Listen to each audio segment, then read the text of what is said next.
시간 굽히된 밥에와다 두샤남 조람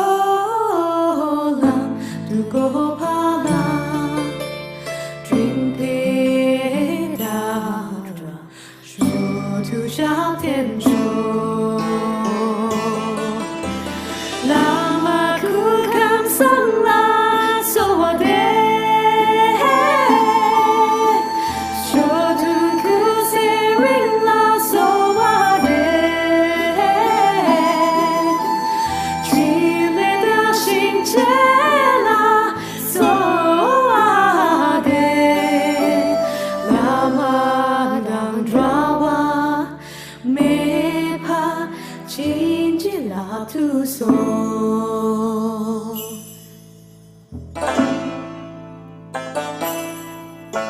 Shiwa kuntu yang dang labadang Drame choki dalalu shoshi Sadam lamji yong tin rab zone Doje changi rupan tu show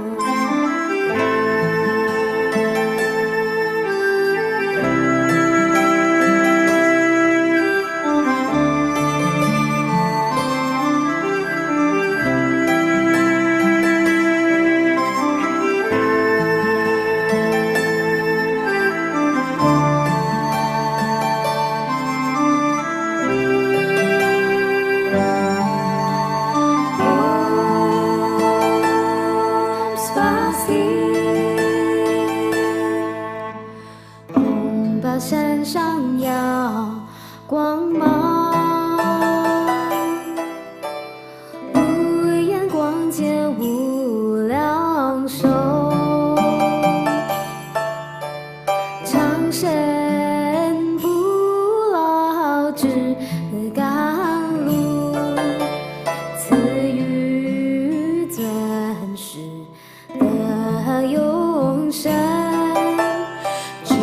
高山节节具足，无知师尊真传承，度脱弟子证菩提，唯愿尊师授教。上师庄严身，万寿无疆恒永驻，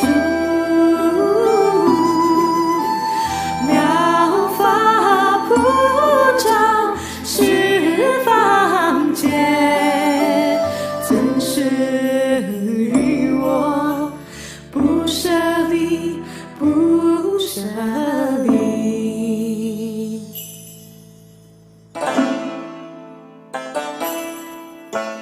愿永不离善知识，妙法殊胜恒受用，圆满到底诸功德，速证金刚宗之理。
pasti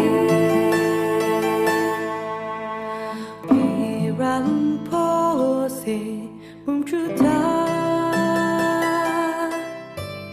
Rapsita we minum chepame Dreamy du si bum Kiche chupa Tatin drome Min poden driso Gam lo tu pering lu Singha pa She dang dru pe den pa pe wa dang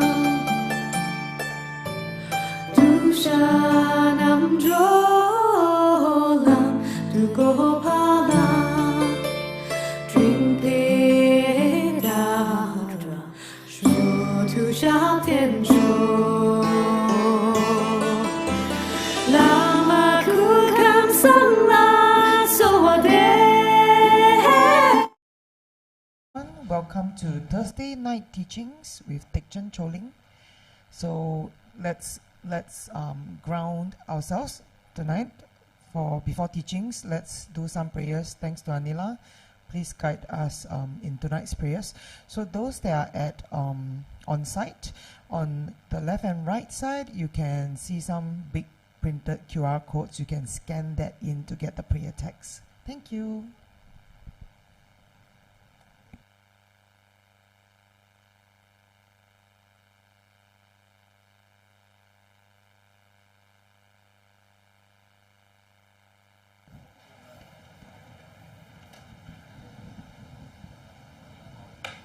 Okay, we shall now do some preparation before the teaching, that is to do this prayer.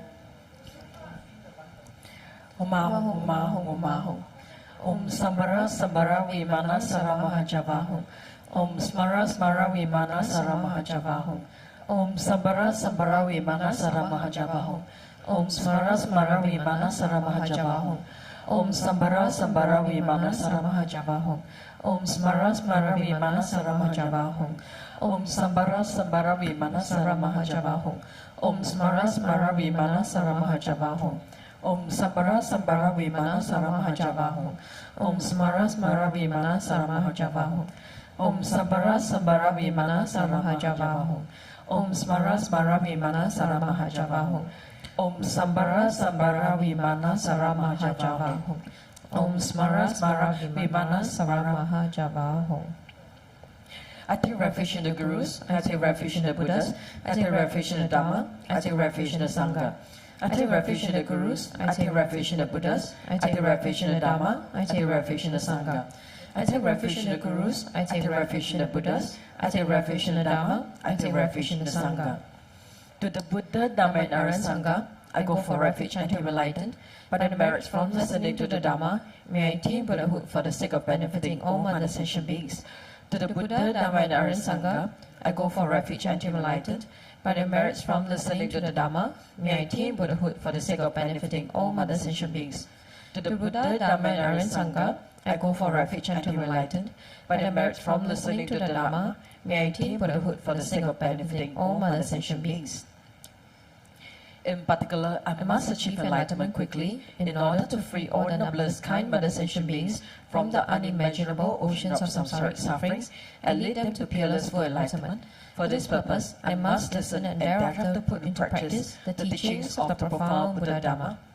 Tayata Shame Shamavati Shamita Shankru Ankure Mankure Marasite Karote Kyore Tezawati Ulayani Vishuddha Nimali Malapanaye Kukure Kaka Grase Grasani Omuki Para Muki Amuki Shamitani Sawa Graha Bandanani Dehivita Sawa Para Prawadina Vimuta Mara Pasha Siddhabitva Buddha Mudra Anun Gadita Sawa Mari Uttarita Parishudi Vigasatu Sawa Mara Karmani.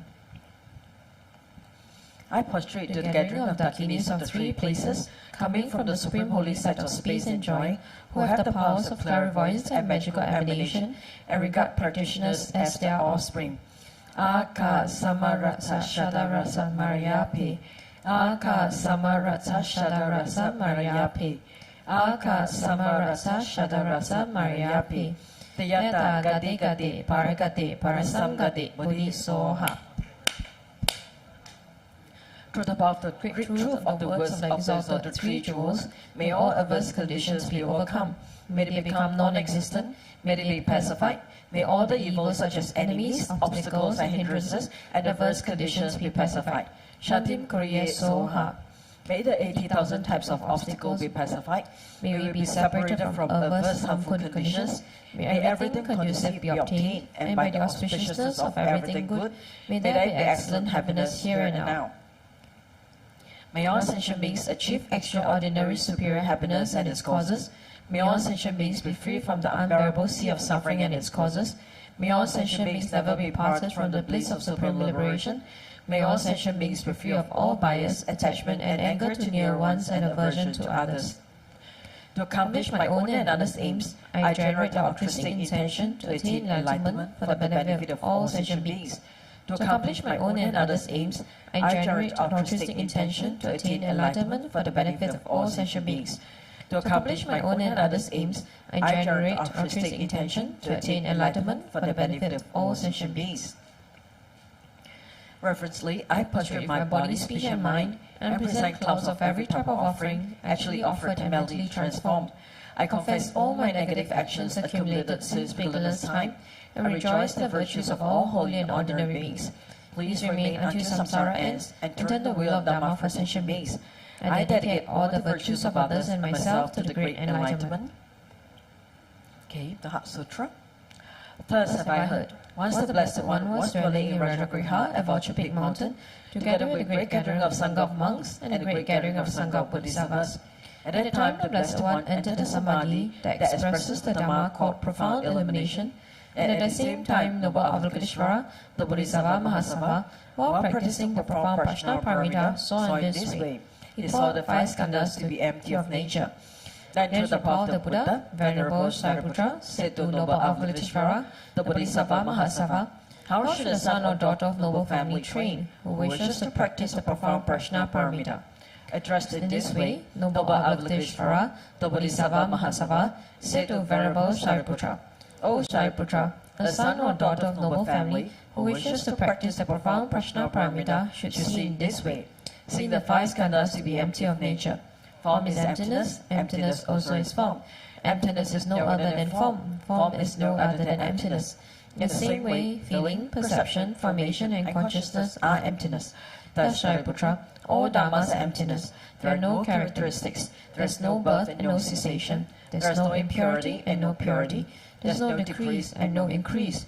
Therefore, Shariputra, in emptiness, there is no form, no feeling, no perception, no formation, no consciousness, no eye, no ear, no nose, no tongue, no body, no mind, no appearance, no sound, no smell, no taste, no touch, no dharmas, no eye dhatu up to no mind dhatu, no dhatu of dharmas, no mind consciousness dhatu, no ignorance, no end of ignorance up to no old age and death, no end of old age and death, no suffering, no origin of suffering, no cessation of suffering, no path, no wisdom, no attainment, and no non-attainment. Therefore, Sariputra, since the Bodhisattvas have no attainment, they abide by means of Prajnaparamita. Since there is no obscuration of mind, there is no fear. They transcend falsity and attain complete nirvana.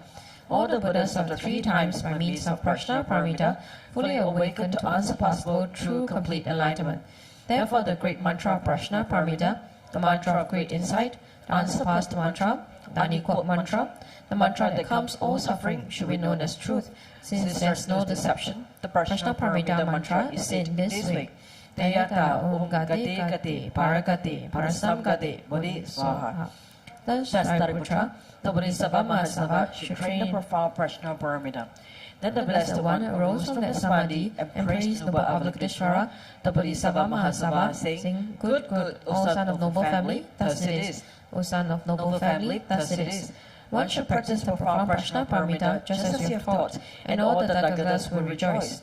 When the Blessed One had said this, Venerable Sariputra and Noble Avalokiteshvara, the Bodhisattva Mahasava, the whole assembly in the world with its gods, humans, asuras, and Gandharvas rejoiced and praised the words of the Blessed One.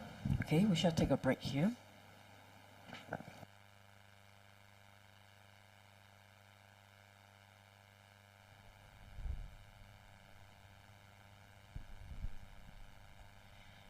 And hi everyone, once again, welcome to Thursday night's teachings. And while we are taking a break here, let's do tonight's announcement. So, weekly program, there is no Dharma teaching for tomorrow. There's actually a generosity practice that we are doing tomorrow, and at 6 p.m. there's a briefing at temple for those who have registered. So registration is closed for the event, so please take note, yeah? So there's on the 17th of July, which is Sunday at 11 a.m., that's Kuan Yin Tan, right? So Kuan Yin Bodhisattva's Enlightenment Day. So on 17 July, Sunday, we invite you on site, 11 a.m., to come and make some prayers together in celebration of this day. Our resident Sanghas will be reciting food offering before all Buddhas and the Lotus Sutra's Universal Gate chapter on Avalokiteshvara, Chinese. It's Chinese prayers at 11 a.m. to create great merits and auspicious conditions for all beings. Join us on site and recite together, and may the divine blessings of Kuan Yin be upon us, and may we develop universal compassion and kindness for all. So, if you would like to make some offerings on this auspicious day, please click on this QR code right here. And the next announcement is for Ullambana, the Great Compassion and Liberation Ullambana Festival. Registration is open. I'm sure you have gotten your emails. So scan the QR code at this corner here to register.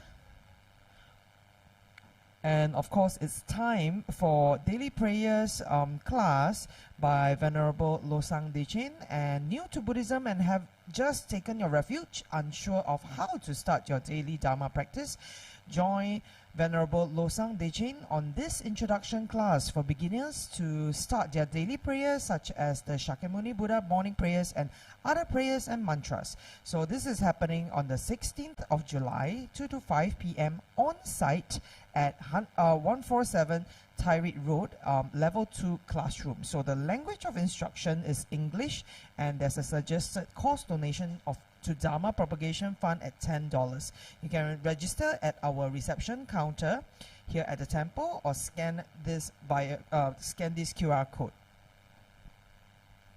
And of course, all these burning questions you have, please scan them in and you can ask Rinpoche. So tonight we also have some very interesting ones that Rinpoche will address. And support us. Of course, all the offerings to the Gurus, Dharma Fund, and Support Sangha Community Fund, the QR codes are right here. And for our latest updates and information, please join our info channel on Telegram right now. So thank you very much. Let's ground ourselves and await Rinpoche's arrival. Thank you.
生不老之甘露，赐予尊师的永生，只教善解解具足，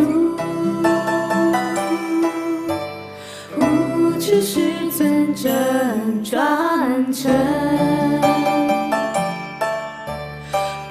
托弟子证菩提，唯愿尊师授教，祈请上师庄严身，万寿无疆恒永驻。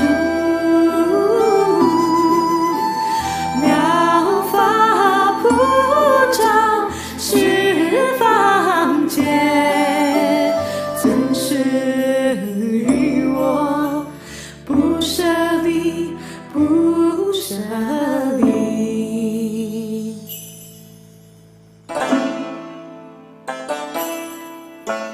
愿永不离善知识，妙法殊深恒受用。圆满到底诸功德，速证金刚宗之理。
Rame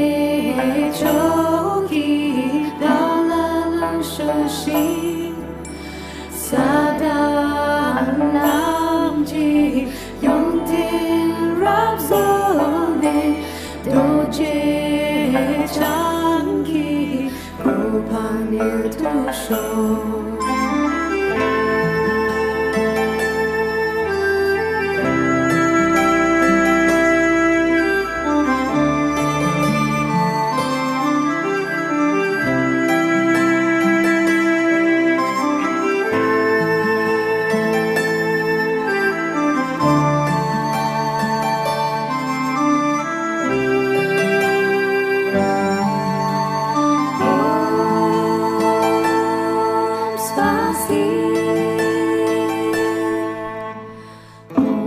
山上耀光芒，无眼光界无量寿，长生不老之甘露，赐予尊师的永生。高山节节具足，不只是尊真传承，托弟子真不提，唯愿尊师出家。上师庄严身，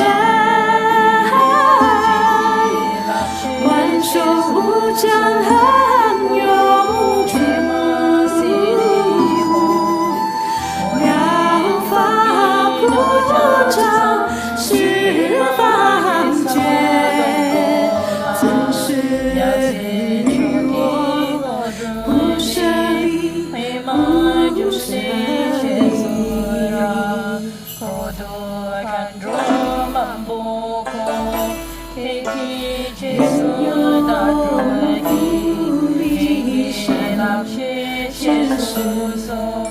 妙法殊胜，受用天凡了地主，尊真清高真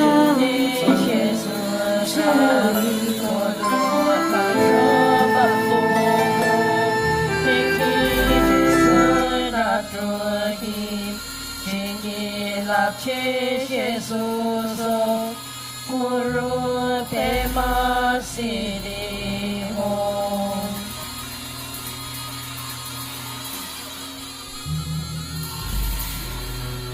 And 3 prostrations, please.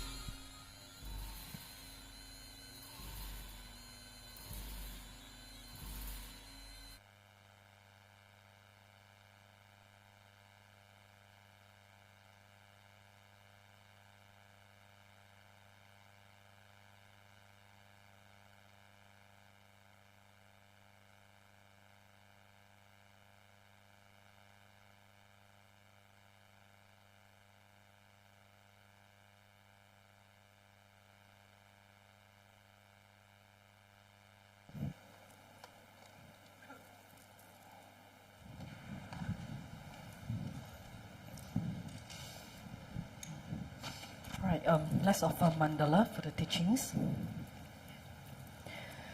Om Ahum, Om Ahum, Om Ahum. Om Benza, Om Raja Ground Ahum. Here is the mighty and powerful base of gold. Om Raja Lai Ahum. The outer ring is encircled with this iron fence. In the center, the king of mountains, Mount Meru. In the east, the continents, Vibhavidha. In the south, Jambuvipa. In the west, Aparagodaniya. In the north, Uttarakuru. Around the east, the subcontinents Deha and Videha. Around the south, Chamara and Upper Chamara. Around the west, Sata and Uttaramantrin. Around the north, the subcontinents Kurava and Kaurava. In the east is the treasure mountain. In the south is the wish-granting tree. In the west is the wish-granting cow. In the north is the harvest that needs no cultivation. Here is the precious wheel. Here is the precious jewel. Here is the precious queen. Here is the precious minister. Here is the precious elephant. Here is the precious and best of horses. Here is the precious general. Here is the great treasure vase. Here is the goddess of beauty. Here's the goddess of garlands. Here's the goddess of song. Here's the goddess of dance. Here's the goddess of flowers. Here's the goddess of incense. Here's the goddess of light. Here's the goddess of perfume. Here's the sun. Here's the moon. Here's the umbrella of all that is precious. Here's the banner of victory in all directions. In the center are all possessions precious to gods and men. This magnificent collection, lacking in nothing, I offer to you, my kind and holy Root Lama, together with you, venerable lineage Lamas, and to you, Lama, compassionate Lama Losang Tuan Toji Chang. Together with the assembly of gods, I offer this pure and beautiful collection to you. In your compassion, accept what I offer for the sake of all beings. Having accepted these to myself and to all beings, please grant your blessings through your great compassion. This ground anointed with perfume, strewn with flowers, adorned with Mount Meru, 4 continents, sun and moon. I offer in visualizations as field of Buddhas. May all sentient beings thus enjoy this pure land.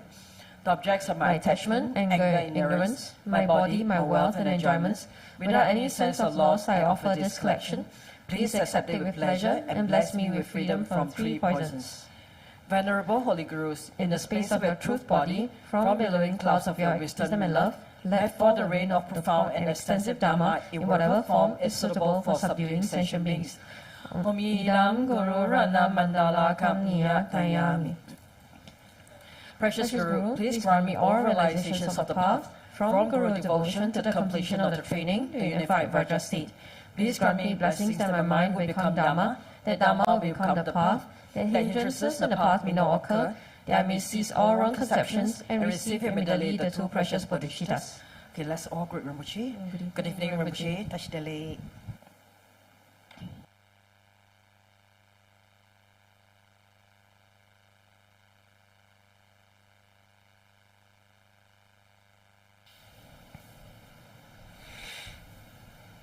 Tashidele, good evening.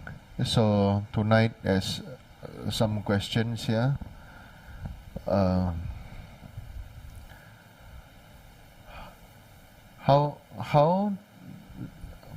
do we get rid of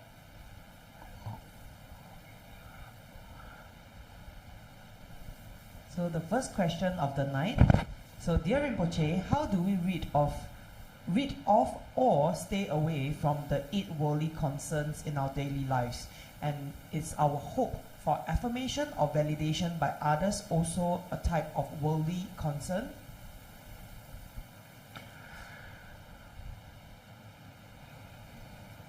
Okay. So please now tell me what are the 8 worldly concerns. Then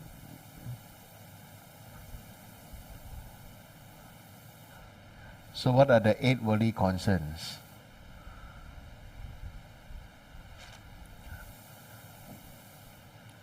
Since we're talking about 8 worldly concerns, the 8 worldly dharmas, so what are the 8 worldly dharma? Because we have to know, isn't it? Right? The first one is being happy when somebody say good things about you. So this is, in a modern English way, is called praising, isn't it? And the traditional way is being unhappy when somebody says bad things about you. So this is a modern word called blaming, isn't it? Right? So what are the other 6 then? Praise and blame. What else? You can check your Google. Happiness and versus suffering. Fame versus insignificance, and gain versus loss. Okay. The next one is really fame. Alright? People are going for fame, and then you're upset when people don't notice you. Everybody wants to be noticed. Right? And then gain and loss, right? And what's the other 2? What's the other 2? Happiness versus suffering. Yeah, and then You're praise happy. versus You're happy when when things go according to your way. Suffering is you're unhappy when things don't go according to the way you want it to be. So English translation: happiness and suffering. Traditionally, I learned maybe at that time when I learned this when I was 17 years old. I remember very clearly. It was not like this. It was not praise and blame, happiness and suffering. It's not fame and insignificance. But the way my teacher taught was, you are happy when people praise you. You are not happy when people blame you. When people say bad things about you. It was like this. More like, there's nothing wrong with the the modern translation, I guess. It's just a different way of expressing it, even though, and it's also not wrong. So these are the eight worldly concerns. So how do we get rid or stay away from the 8 worldly concerns in our daily lives? Honestly, you can never get rid of it, but you can be aware of it. How can you get rid of all the dirt on the surface of the floor so that you can walk around barefooted everywhere? It's impossible, isn't it? But we can be aware of the little pebbles, maybe they are staples or thumbtack, or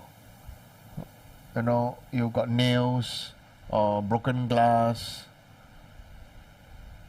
holes on the ground, potholes. With this, to understanding these few points, then mind protection and feet protection is the same. When we say mind protection, means it has to come about one thing to to cultivate awareness. And so somebody was very cheeky to ask me in a very cheeky tone and a cheeky look, how then do we practice awareness? Right? My answer then was very straight in his face. The same that you need to wear condom to prevent pregnancy. You know that if you don't wear a condom and you'll get somebody pregnant, the same way you practice the same awareness to protect your mind from being carried away. Our mind will come into contact with things. It will come into contact with other people's stories. Some little bird flew by my ear and tell me this thing. I heard somebody else say this, right? Somebody had this feeling. Just like the latest thing was, I've been hearing many people complaining to me about Guru Bumsuk ceremony being too expensive, right? And that it was made exclusive. I just very directly said, why don't you come and step forward and plan when it was COVID? Why don't you come and step forward to plan when the government just allow 1 meter apart and people could come together? Right in the beginning, everything was still not allowed, isn't it? And then when the law started to change, and then we could at last have a place to come together. You see, when you didn't have, everybody wished to have. And when they have, everybody will start to complain. So this is 8 worldly concerns. We will come into contact with it. Even if we don't want to create it, people who have come into contact with it will still come to tell me things. Another thing that I've been hearing is the people in Malaysia, in Kota Tinggi, they are very unhappy that we didn't hold a Guru Pumsok ceremony in Kota Tinggi, right? Yeah. So it's the same thing. Who knew the borders would open, right? And it's easy for them to assume that for them to assume that everything is going to be held there. But right now, after the Great Flood, there are no more rooms. Don't forget, the dormitory downstairs is gone. The flood destroyed all the rooms and all the beds. Right? So many people would just make comments, and people would just make comments. People would talk, and people would think, and people will have things and this and that, and people would use their ego to push themselves up. I was talking one day to a student about explaining the different points of the schools of Buddhism, but this person also studied very much, so I use very simple examples. I use the idea of cooking to explain the 4 different schools of thought. Right? The person brushed me off immediately, right in front of my face. So I thought, no, it's okay. Maybe you like the very scholarly explanation, but better for me is, since nobody like to understand it like that, then it's okay. I just keep quiet, isn't it? For me, I come into contact with it, then I just tell myself, it's okay. If this not welcome, then it's his choice. It's also my choice to keep quiet after that. You understand? So how do we get rid of things? Don't think about getting rid, you will suffer. Don't think about getting rid, you will suffer. Stay away, get rid. Better to practice awareness of how our mind, practice the awareness of what is the nature of our mind is clear light wisdom. And what is the awareness? The awareness is about our mind being easily triggered or not. So, with the wonderful effect of our understanding with awareness of our mind, whether our mind is easily triggered, would be, so even, and frankly speaking, even some things trigger me too. I'm easily triggered if somebody blames me for something I didn't do. And then they put the blame on me. So that triggers me. But then, I personally start to reflect, why am I easily triggered over this? Is this a that person perception? But it triggers me personally. I admit it, right? And so what do I practice? I practice to think about cause and condition of the karma of projection of my previous life. The karma of projection projected me to a human rebirth in this life, but projected me to a family where, when I was young, my family members like to blame each other for anything that happened. And so it became, I recognized that, it's part of this family's karma to blame everyone. So at first I think only my family is like that. Later on, as I grew up, I realized all families are like that. Everybody likes to blame everybody except themselves. Isn't it? Right? So if you are blamed for something that you didn't do, will you get upset? Will you get triggered? Then that is also, we have same common trigger. We have same common karma. Right? So what happens when you practice Dharma is that with awareness, we must know, okay, now this triggering is not caused by my childhood, but conditioned by my childhood, but definitely caused by previous life karma. Right? But the previous life karma not so terrible that I can have a perfect human rebirth that has come into contact with Buddha Dharma. Right? But especially for myself, at a exceptionally young age, I come into contact with Buddha Dharma. Right? I remember at 3 years old, I'm sitting right in front of the Buddha and I'm meditating like him. That I very clearly remember. Right? So I feel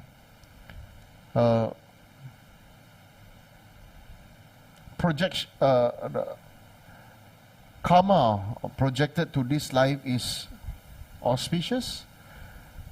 Conditional family karma also, I think for everybody in Singapore, is already quite auspicious, right?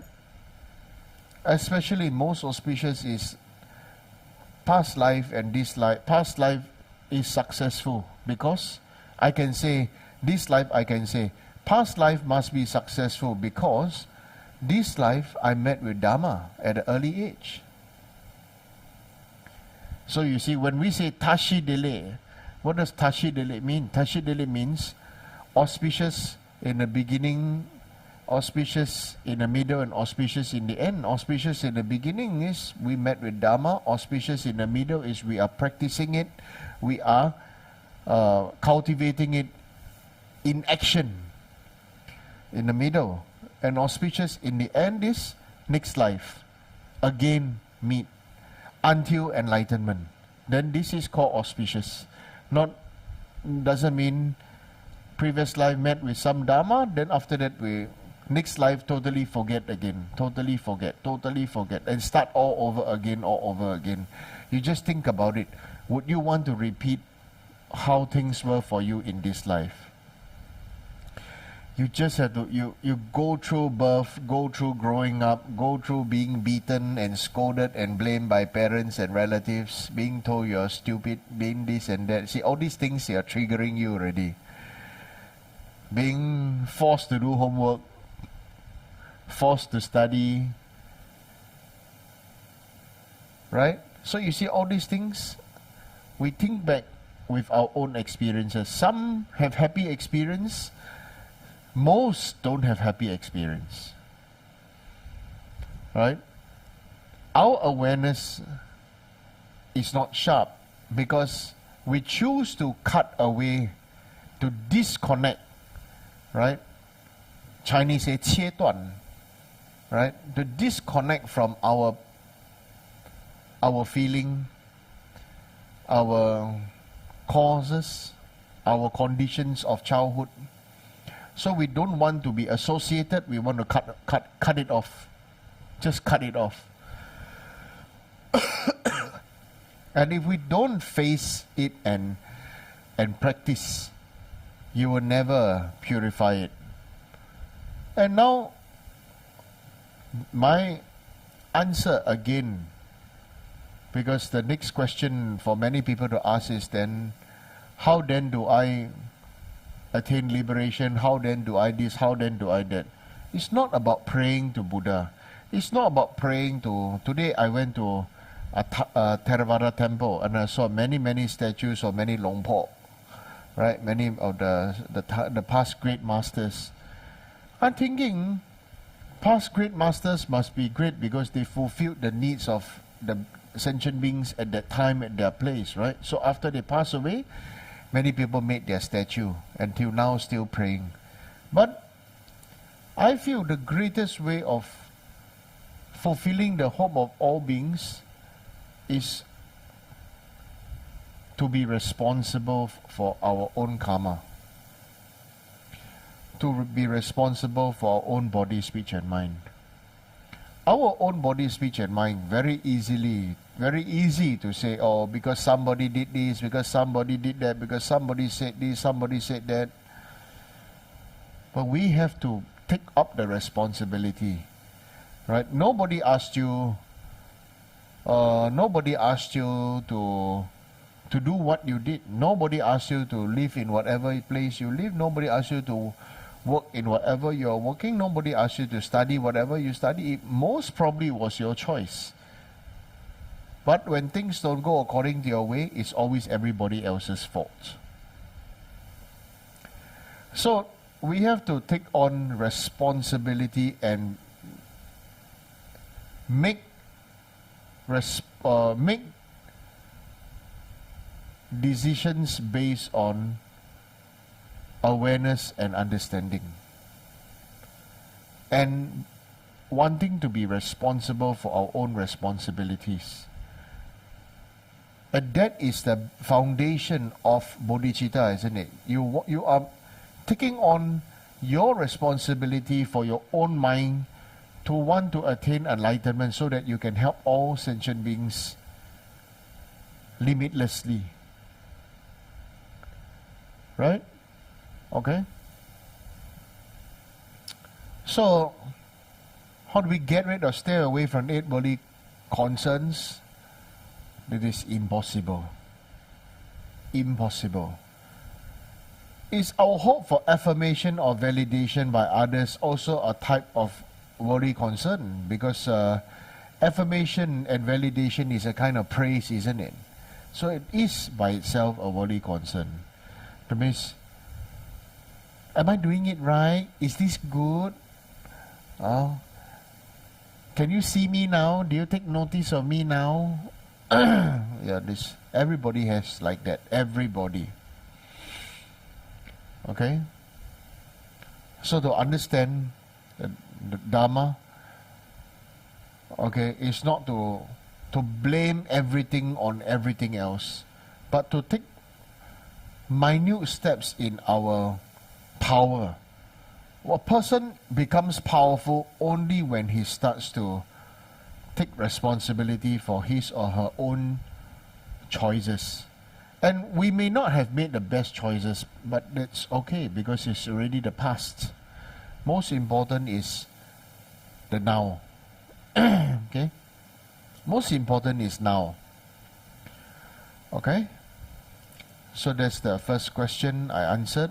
Second question, please.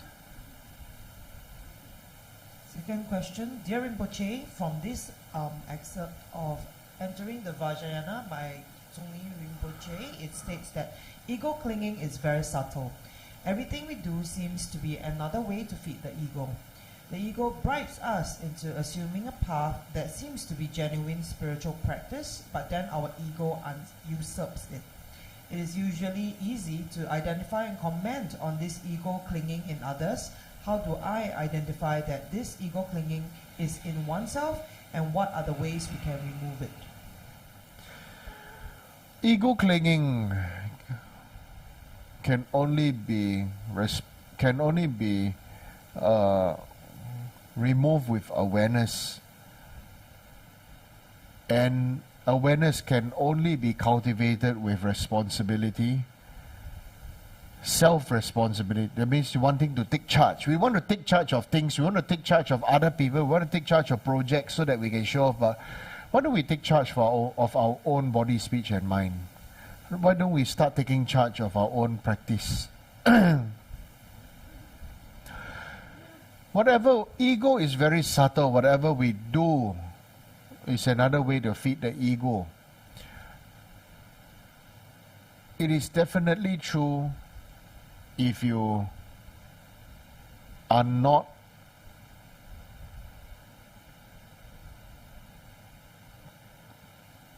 using the power that is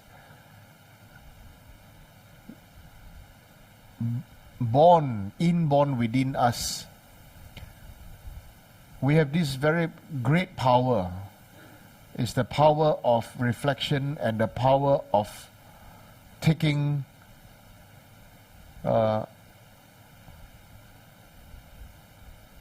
the choice and making the decisions.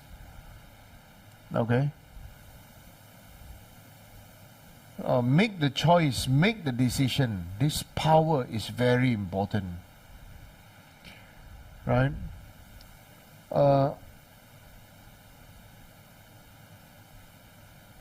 And this power of taking the decision and the choice must come from one thing called motivation. What the heaven or what the hell are you doing this for? Okay. Look at all the things that we may be doing, you know. If your heart is not in a place, then everything boils down to nothing. It just goes down to being drama, like putting on a show.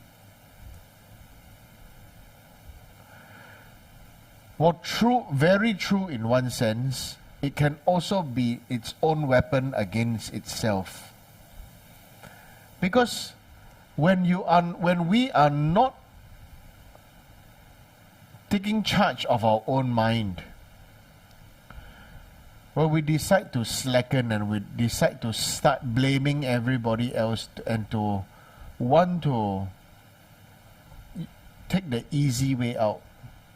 The easy way out is always to just blame other people. Oh, because of you, you asked me to do this, you asked me to do that. And because of that, I did this and did this. I missed this, I missed that.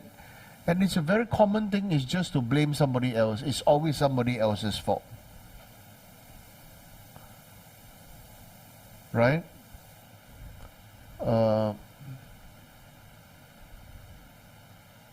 There are mothers who blame their children for being born.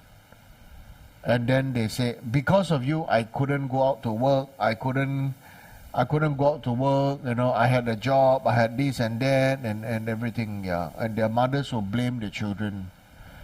And there are some of these mothers who complain to me about the children. Then I just ask, why didn't you be responsible to prevent yourself from getting pregnant? Right? And they said that, you know, oh, because I thought motherhood was beautiful. Motherhood or parenthood is beautiful, has its beautiful moments. But like, you know, in samsara, Lord Buddha says, already told us, advised us, everything that is pleasurable here is also laced with the poison of suffering. Some of you are not born in this country. You have ended up living here, working here, making a living here. Some of you are enjoying it, some of you are suffering from it. And some of you feels that luckily you came, if not life back home would be very much different. So the thing is that there is no way to know if you had remained in your country of birth, how would your life be? But you can very well imagine it to be. So everything else is all about the ego. Okay? It's all about the ego. Here says, everything we do seems to be another way to feed the ego. The other way around, I would like to put it is, it's not to feed the ego. I'll turn it the other around to explain that our ego will always have its capability to feed itself.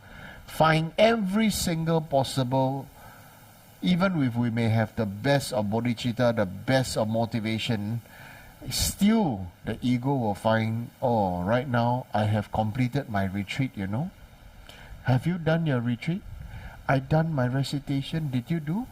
Huh? I got do butter lamp offering, you know. You do or not? Huh? I make incense offering, you know. Every day I do puja, you know. Huh? You understand? Huh? I do animal liberation, you know. Oh, I'm also vegetarian. Huh? You're not vegetarian, right? What right of you to talk? Huh? Yeah. So there's always all this kind of things. So the ego is very good in finding all kinds of things that can feed itself. All kinds. So in one way you have to have compassion for others and yourself. Sometimes I know you really have the best of your capability, in your capability to have bodhicitta, you want to become Buddha for the sake of liberating all sentient beings and place them in the state of their own enlightenment. I know you have, but you have to know, if you have an ego and you will have your clear light mind, whichever you feed and whichever you give more attention will grow and thrive. You understand? So our ego will always want to gain more attention, but our clear light mind, being its gentle nature, will just, okay, just let you be. But I want to say, the example of our clear light mind, it says, just letting you be will not solve the problem. Taking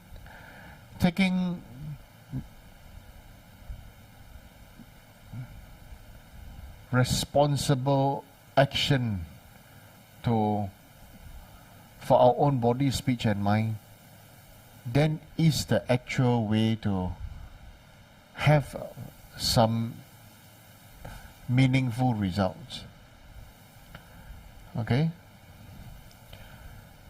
So like it says, the ego bribes us into assuming a path that seems to be a genuine spiritual practice. Yeah, you see, like I said just now, right? I recited 1 million Om Mani Padme Hum already. You see, even my mala is shiny, from recitation. My mala shiny. Your mala shiny or not? Show me. Huh? My mala is Bodhi seed one, Yours, Bodo seed. Right? All kind of funny things people will say, right? Even you see, I'm trained when I see ice kacang, it's Mount Meru. You offer or not? Never, right? Lousy lah you. Right? All kinds of things, very funny things, our body, speech and mind and everything. So you see, that's why I always advise against the habit of making sarcastic jokes. It will always trigger the downward spiral of negative karma. It becomes a habit to find fault in self and others. And then after that, when you recognize somebody having a weak point, a sore point, or a difficult point, is always digging it out and making fun of other people, and then we are laughing about it. This is called rejoicing in the suffering of others, rejoicing in the bad deeds of others, and then you are laughing and you are adding even more. And especially if you practice and you recite mantra and you are so-called a being that is endowed or bestowed with blessings and power, we can really very, very well think about what kind of results we have reaped, what kind of fruit that we have, that we will be reaping. All kinds of things that we have sown. We have a good field, good soil, but we sow the seeds, poisonous seeds and vegetable seeds together. You understand? Yeah, because it's fun, it's fun. See the other person stupid, so I also sow. You laugh at them, you also become stupid, Yeah. It's really the situation is really ridiculous for myself. I always think it's ridiculous and it's funny. Like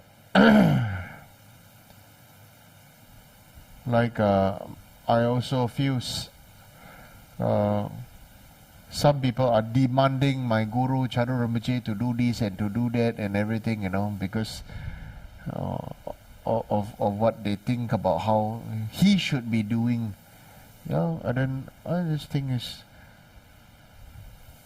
it's ridiculous. No disciple or no arahant should demand the guru to do this or that. If the Guru feels it's not the time, isn't it? That there are actually people who feel that, oh, no, they should be doing this, he should be doing that, this and that. Or they should be. I always just say, Om Mani Padme Hum. Right? Om Mani Padme Hum. 6 syllables to liberate the suffering of the 6 realms within samsara. Yeah. So it's usually easy to identify and comment on this ego clinging in others. How do I identify that this ego clinging is in oneself? Like I said, awareness and responsibility. We must really want to take on this awareness and responsibility. And the best way to take, to have awareness and responsibility is, very honestly, to meditate. When we meditate, we freaking don't see and face anybody else but ourselves. We will see and you will actually know very well where we stand in our practice. We have been doing so much of it for show off, to make other people feel good, to inspire other people, to train other people, to let other people know that I know how to do it and that I'm more senior and this. All this bullshit, when it comes down to our own singular meditation by ourselves, we face ourselves, close our eyes or relax our eyelids and face ourselves. How hard or how gentle are we? Is our clear light mind upon our normal mind? This is one thing that is really we have to understand. If we cannot even be gentle and compassionate with ourselves, if we cannot experience gentleness and compassion ourselves from others, the least we should do is to be gentle and compassionate to ourselves. You see, we always wish that some other people will be gentle and compassionate to us, isn't it? Right? Yeah, we always want it. But when it comes to ourselves, I'm stupid. Why can't I meditate? Why I always go and think about this? Sit down, shut up, and start again. There are people who are like this, very harsh on themselves. Why? Because they are used to, when they are young, unfortunately their parents or their relatives talk to them like that. Say, "You stupid! Don't even know how to do this." You see? So, I'm not saying this as laughing, but really there are honestly students have opened up and told me, said, this is what happened. And I feel sad. And I said, let us experience the gentleness that you wish to experience. You see? And many of us cry during meditation. You know why? When I said the chanting is very nice and very soul piercing. Some mantras when recite in certain tunes pierce our souls and we start crying. Right? And many people ask me, why do I cry? Why do I cry? Why is this happening to me? It's because your soul has been needing blessings and love for a long time. Your consciousness has been wanting to hear sincere words without any, what do you call,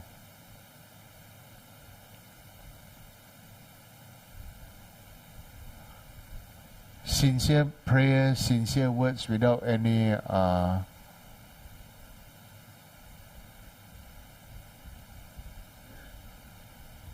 like bad motivation. What do you call this? Motive. Without any motive. Some people say good things to you, praise you, everything because of a motive. Some people want to buy you lunch or buy you dinner because of some motive. Right? But when you recite prayer, when people come together by their own choice, like you came by your own choice to listen to the Dharma, and if we recite mantra together, it's your own choice to recite. Right? And if you feel heart is feeling warm, or you feel touched, and then you cry, you tear, it's because you know the blessing of Buddhas is without motive. Don't need you to believe, then can go to heaven. Don't need you to have faith or offer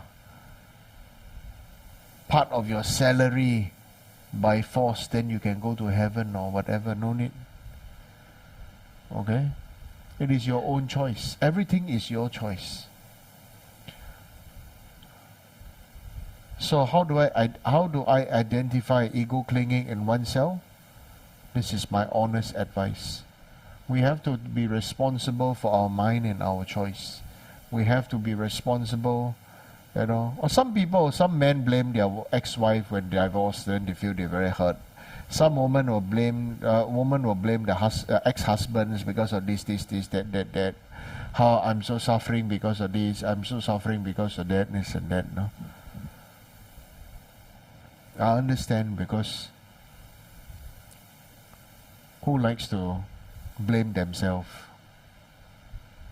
Right? Definitely. All of us in the condition of samsara, we all have our own mistakes. We all have our own idiosyncrasies that nobody likes to admit. Okay? Rather than what are the ways that we can remove it, again, like I said, there are no ways to remove it. There's only to be responsible with awareness, cultivate,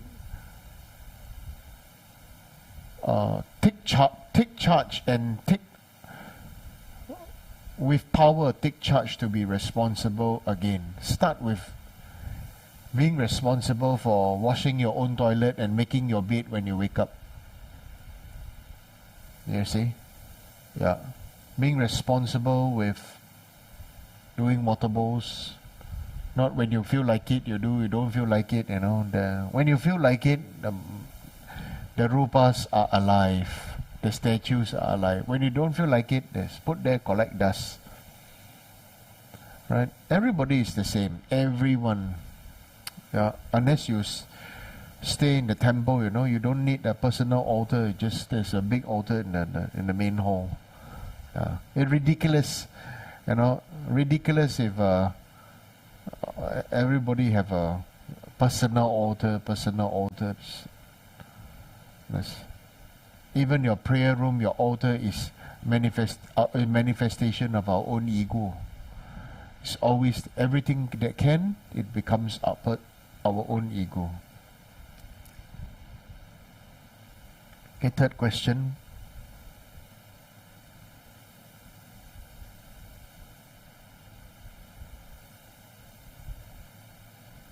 And the third question is, how can we help someone in our family who has no direction in life and is unmotivated? First of all, the person who has no direction in life and is unmotivated would definitely have his motivation in life and direction being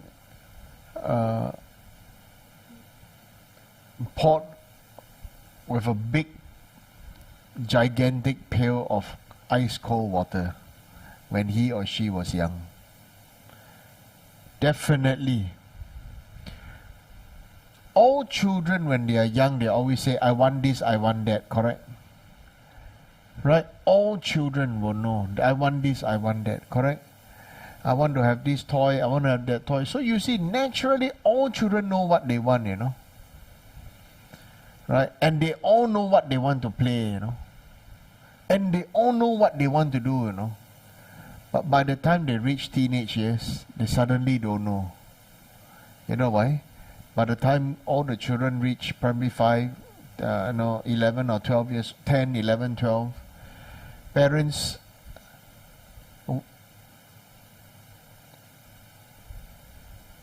idea of scoldings and ideas of you're not good enough, you're lousy, you cannot wanna, you stupid lah, you know, and all these things will have already been set into concrete in the child.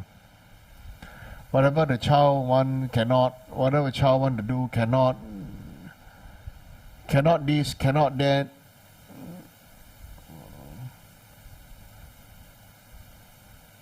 Not allowed. So the child will just become, I'm sure every one of us have gone through this stage. You don't, when you want to talk, the parents don't want to hear. When we speak up, they scold us, right? In the end, we just decided to keep quiet, don't talk anymore, right? Right? All of us gone through this stage, right? And that is the reason why all of us who have gone through this stage is the previous causes of previous life to be triggered into not knowing what to do anymore. Because whatever you say, the adults will say we are wrong, we are not good enough, we are stupid. Why don't we do this? Why don't we do that? Correct? So in the end, what will happen to the child? Don't dare to make decision. Don't know what to do. Especially if the so-called decision maker in their life pass away, they become very lost.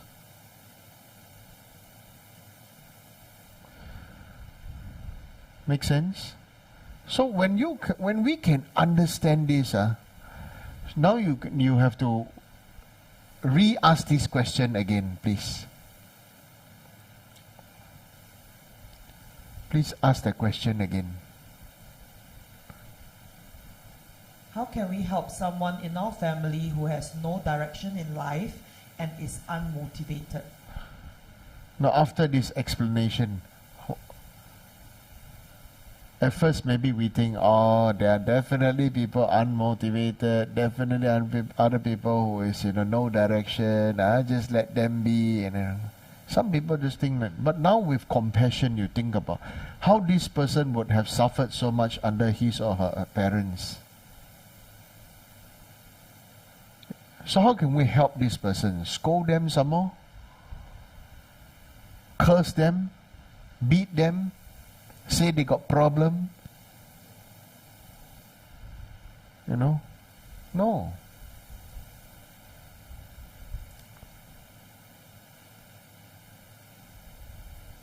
See, the whole idea is not about helping someone or helping that person, The whole idea is to just be there to understand, to listen and to understand.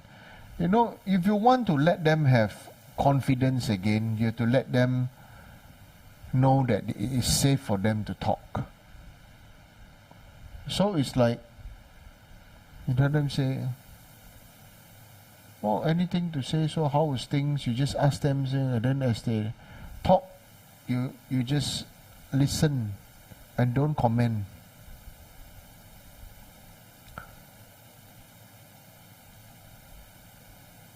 You wish you were hurt more, right? When you are young, yeah. You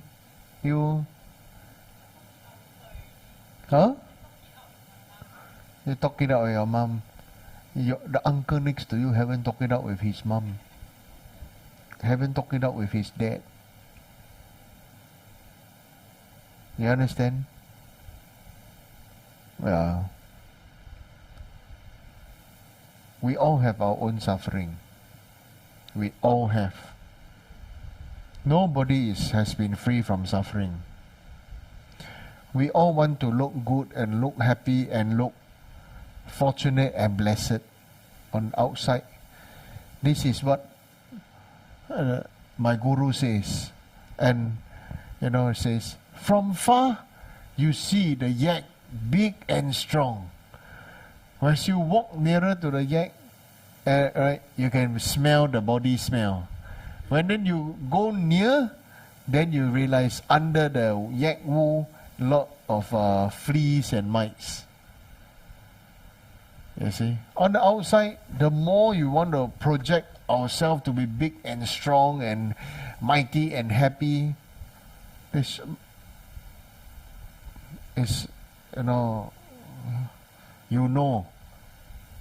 there are so many things to cover up their emptiness in life. People who are empty in the heart and soul always want to buy branded and expensive things to put on, to adorn the body, to show a mark or sign of success. You see? And it's natural, and there's nothing funny about it. If somebody asks me, can I wear this, can I wear that, is it good to wear this, is it good to wear that? You can wear whatever you want. But I say it will be funny if Avalokiteshvara turns up that wears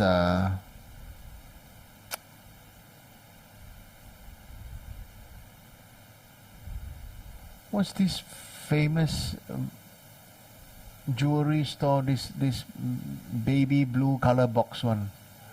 Yeah. Okay, Tiffany, yeah. If the 8 great bodhisattvas, they're wearing they all wear Tiffany jewels and everything, or what some other Po Heng. Maybe Po Heng not famous. I don't know what.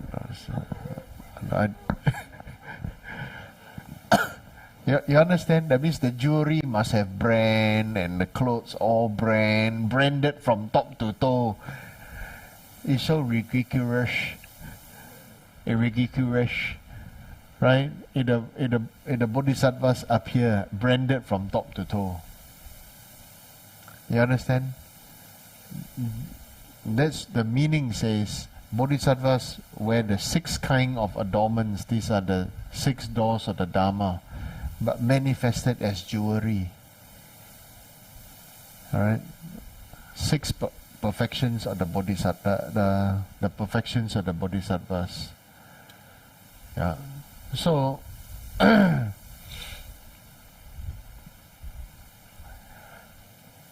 it takes time it takes time for the roots to grow. It also takes time for the Dharma to have its roots grow into our heart. It will take time, but let's all be patient with ourselves and with one another, and celebrate. Do you know how to let this Dharma grow faster within us? You want to know? Okay, there's only one way. The only way is to rejoice in each other's practice. That person whom you rejoice in his or her practice, he also feel there is meaning in his practice, his or her practice.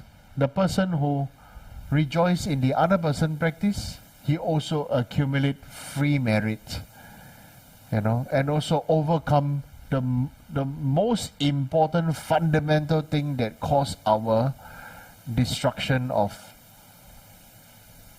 our own practice is jealousy. Isn't it?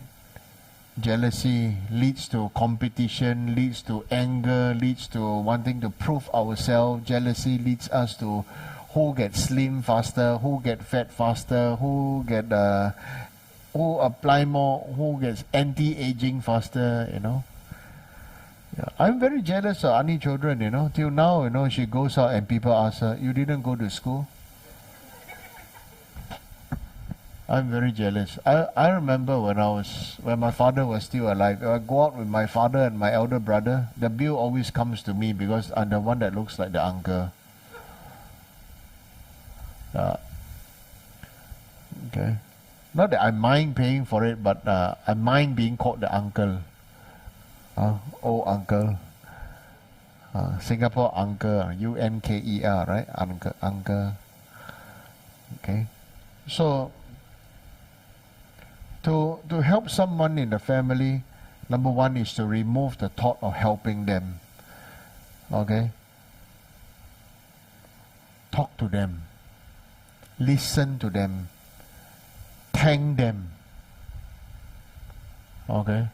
They need to feel appreciated. They have never probably never been appreciated. They've probably never been thanked, or also probably never been said sorry to. Right? Maybe they've really done so much and everybody blamed them, or so nobody apologized to them. Nobody had gratitude for them. Nobody has ever cherished them. Nobody have ever said, I love you to them. Why do sentient beings fall in love so quickly?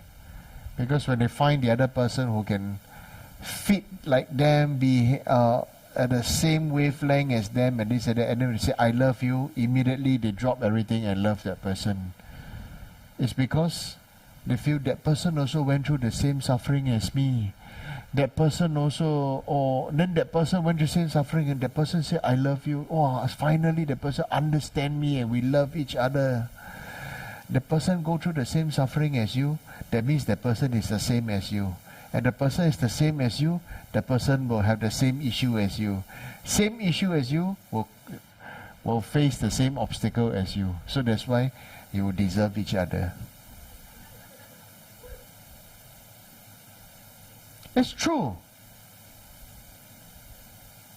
It's true. Right? Why you deserve your husband or your wife? And why your husband or your wife will give you is the one that give you your greatest love and your greatest suffering. Because it's just it. You feel so connected in the beginning. Wow, so this, and everything, right? Yeah, the same kind of karma lah. Understand? It's the same kind of karma. That's why put you together and then you suffer each other. Like durian sit next to each other, they sure poke each other, man. Right? And it's just like that. It's just like that, right? They will smell each other. Hey, same as me, you got a lot of thorns. Also leh. Same as me. Everybody say you smelly. Also huh? Right? So I so thorny and smelly. You love me, Yeah, I love you. Oh, you love me, you. Let's love together, lah. Go together. Poke. Oh, why you poke me? Are you very smelly? You go away. You see, everything that they experience, they will. What is in the cup will come out of the cup.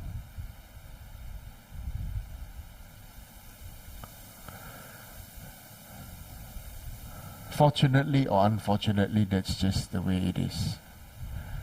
Somebody is holding a cup of tea. If you bump into him or her, you will get spilled tea, never spilled coffee. If somebody is holding a glass of beer, you bump into him, you get spilled beer.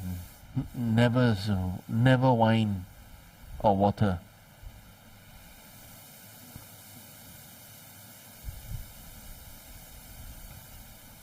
So this is just the way karmic conditioning is. Alright? So you will see, the rich and famous are all together. That's because they also have the same kind of karma to face. The rich and famous are all suffering from something. They are all suffering from the need to be validated and to be accepted, to be always in the limelight. So they keep on showing off, they keep on buying things, they keep on doing this, doing that,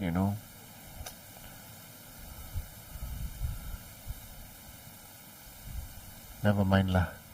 You understand? So, any other questions? Yeah.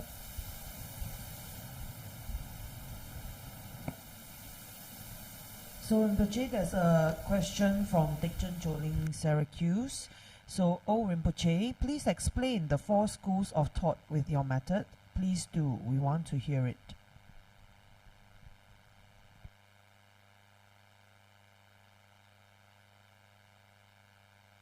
I think must come from Babette. Huh? Huh? Must come from Babette.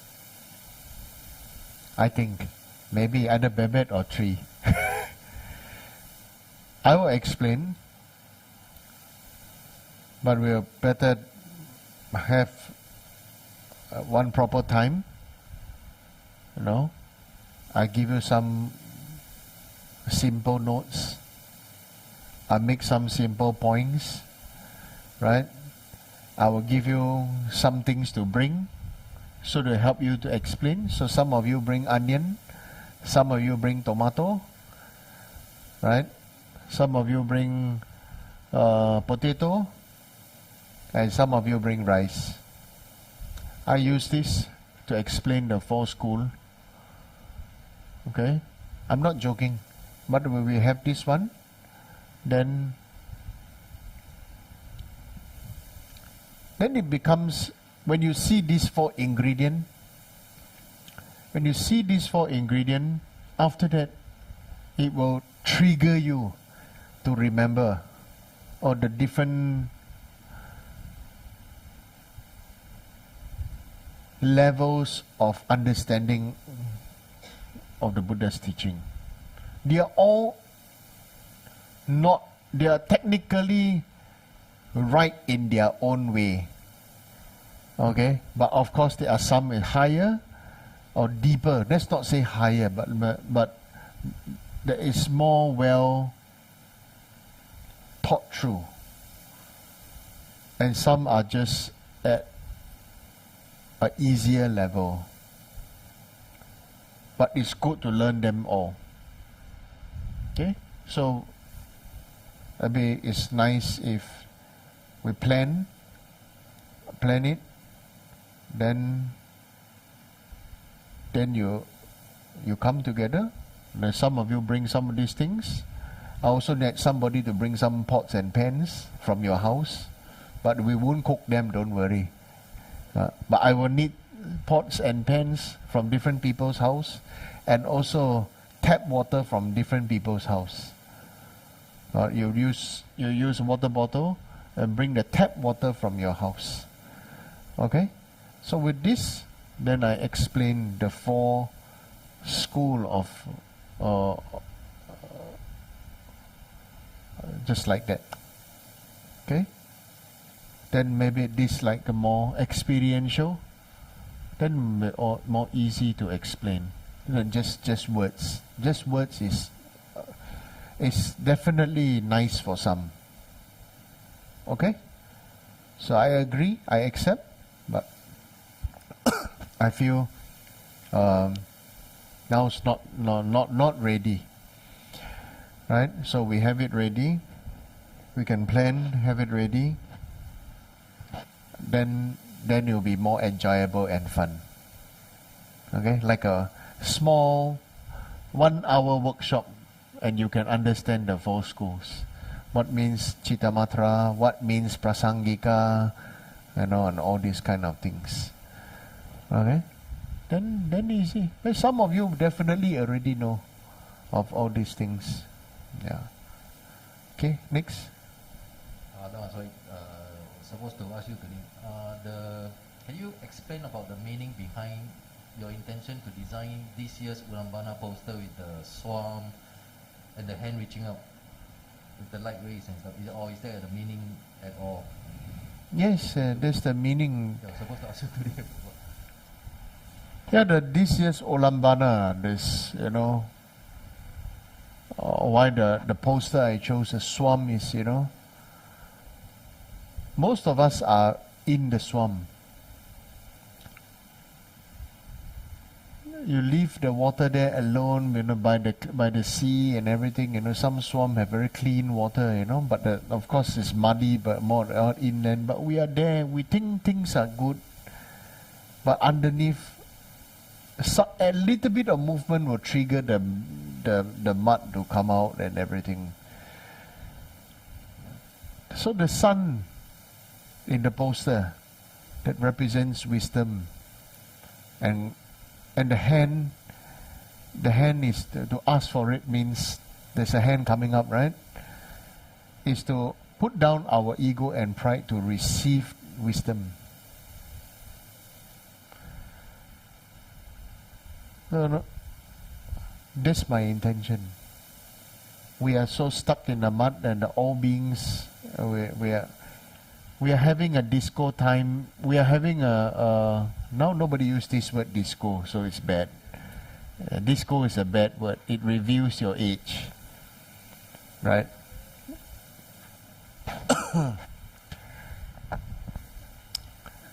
But I don't know what other word to use. Huh? Clubbing. Huh? Clubbing. Clubbing sounds like somebody takes a club to club you, no? So it's clubbing. Yeah. So the situation with all of us is that, we all look good on the outside, but are more often than not, we are very broken on the inside. Isn't it? All of us have our own broken story, suffering experience. That's why I put there the swamp. Right? We are not the lotus. The lotus in a muddy soil still can grow, but lotus cannot grow in the swamp. Same situation, inland is muddy pond, beach or the mangrove area is a swampy area and it cannot grow lotus. Why? Because the tides going in and out and there's salt. Right? So anything, people say, take it with a pinch of salt. If you take everything with too much salt, take everything with a pinch of salt, nothing will ever grow. So sometimes, with compassion, don't take everything with a pinch of salt. Give people a chance. That's my reason of putting the swamp. Okay? Yeah. And when we are willing to pray for others, pray for our ancestors, pray for our dead relatives, even pray for our enemies, then really you will see that your life will start to evolve. We can never change our life. We can never change our birthday, right? But you can, your so-called, using the word luck, can evolve. The luck can evolve is, when you are able to change, we are willingly accept to change the way we see and experience the things around us. Okay? Any other question? Yeah. Hi Rinpoche, my question is, how can we prove that everyone has the potential to be Buddha? We don't need to prove. Because how do you prove sun will rise again tomorrow?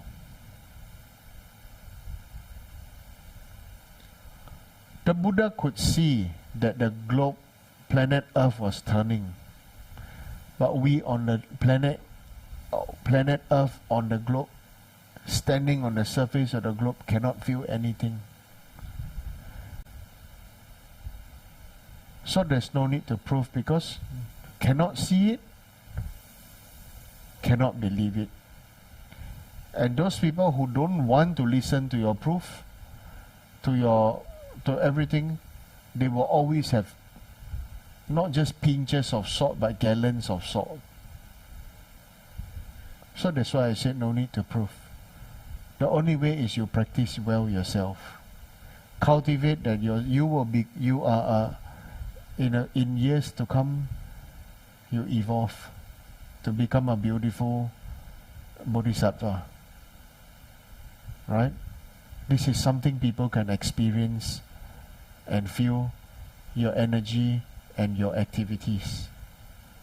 That's enough. Okay? Even I cannot prove. So I don't bother to prove. It's like, what is your motivation for doing some things? What was my motivation for doing some things? I know. But what other people choose to see, what other people choose to believe, who can control? It's the same for you, same for me, same for everybody, isn't it? If somebody want to say that, oh, it's like this, must be like this, then it will become like this. Because it is like people demanding to the rest of the world to say by which year, which month, which day, which they say in 1999, 31st December is the end of the world, right? Some people say Earth is flat, right? Some people say there has been few times people declare the end of the world is coming. It is the end of the world for them. Just be compassionate for them all. Right? Some people just, even Buddha could fully understand the mind of all beings, yet Buddha never bothered to prove to them all. Yeah? You understand? Because planet Earth turns, yet we cannot feel it. Rinpoche. Yeah. Hi, good evening, Rinpoche. I'm just wondering, right, what is the skillful way to answer a child when a child asks, then how do we become Buddha? How can we become Buddha?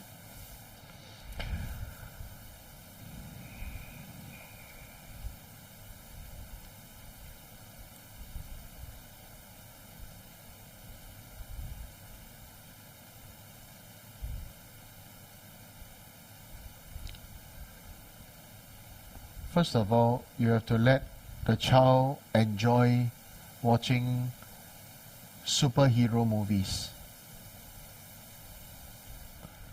Then you ask them, say, do you feel good that there is such a superhero? Like Monkey God is a superhero, right? Or Nata Superman, in his own way, he is his own superhero. Superman is a superhero. Every culture have their superhero, right? Do you feel the superhero is good? And say, yeah. So similarly, then they say, how you become superhero is it comes from bodhicitta. That they take responsibility to become a superhero. Then you do whatever you can in your own way to be your superhero. You have to first believe that you can and love yourself. A superhero needs to experience love and compassion so that in the new world or in the world, the superhero can give love and compassion.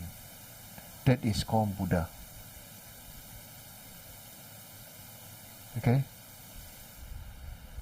For a small child, this is my honest feeling to the child. Okay? Like you feeling cold, then wear something thick to keep your body warm. That's all. Yeah. So you praise the quality of the cloth, right? Feel gratitude for the cloth, gratitude for the animal if it's wool, gratitude for the plant fibers if it's, and then gratitude to the farmer if it's plant fiber, right? We have to gratitude to the factory worker, gratitude to the people who were sewing this or designing this, gratitude to the people who came out with the design, gratitude. It all starts with gratitude and love. So let's start from there, even for ourselves. Okay? Anything else? No? Okay. Thank you.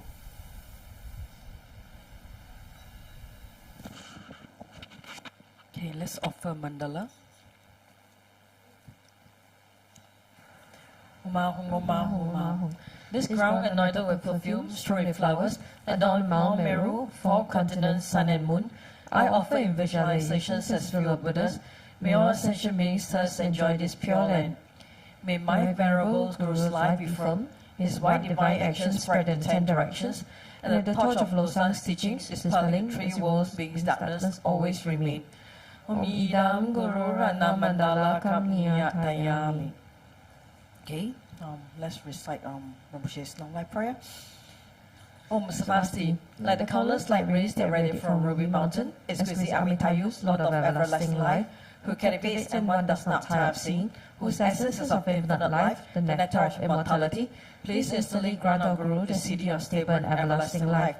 You are intelligent and skillful in upholding the traditions of Buddha, spreading holy Dharma through explanations and practices, in order to lead disciples onto the path to liberation. You are the one who is an unequaled guide. Please live a long and stable life. I request respectfully my precious Holy Guru to enjoy excellent health. I request respectfully my precious Holy Guru to live a long life. I request respectfully my precious Holy Guru that your Dharma activities spread and flourish far and wide. I request respectfully my precious Holy Guru to bless me to be never separated from you. In all my future rebirths, may I never be separated from my perfect Guru. May I enjoy beneficent Dharma, and by completing the qualities of stages and path, may I quickly attain the state of Vajradhara. Okay, dedication. Due to this merit, may I soon attain the enlightened state of Guru Buddha, that I may be able to liberate all sentient beings from their sufferings. May the precious body mind not yet born arise and grow. May that born have no decline, but increase forevermore. May me the way dream can pay Wang Po Jang Pei Yang Gan Chi can pay Song Kin Song Ka Pa Lo San Tra Pi Ja La So Wa Di Mi Me the way the Chin dream can pay Wang Po Jang Pei Yang Gan Chi can pay Song Kin Song Ka Pa Lo San Tra Pi Ja La So Wa Di Mi Me the way the Chin raising dream can pay Wang Po Jang Pei Yang Gan Chi can pay Song Kin Song Ka Pa Lo San Tra Pi Ja La So Wa Di. Thank you, Rinpoche. And 3 prostrations, everyone.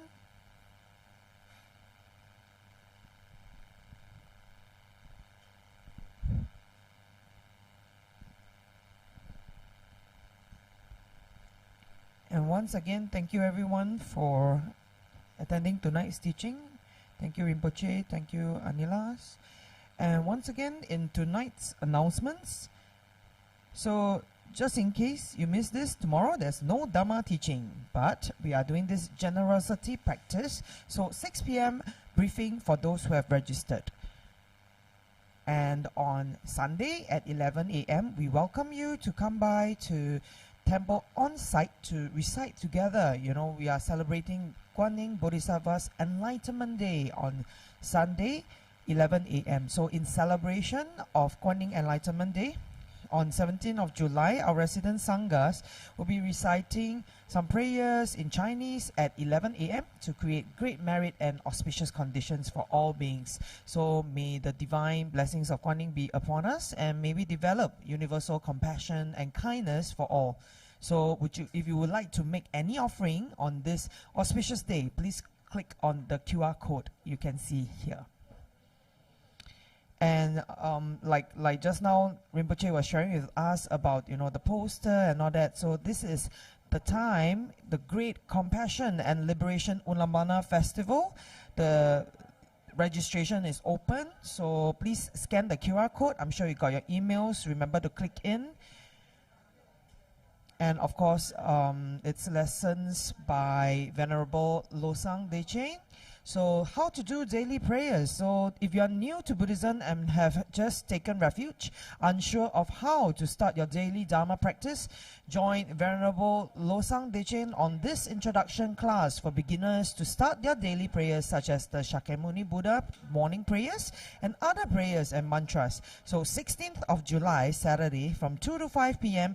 on site at 147 Tyree Road, level 2 classroom, and the language of instruction is in English. So there's a suggested cost donation to the Dharma Propagation Fund at $10. So register at our reception counter or scan this QR code to register now. And if you have some burning questions to ask Rinpoche, please feel free to scan this QR code and feed in your questions for next week. And please support our causes. Offerings to the Gurus, Dharma Fund, as well as the Support Sangha Community Fund QR codes are right here. And please join our Telegram today for the latest information and updates. Last but not least, this is Ile signing off. Thank you very much. Have a great week ahead. Good night.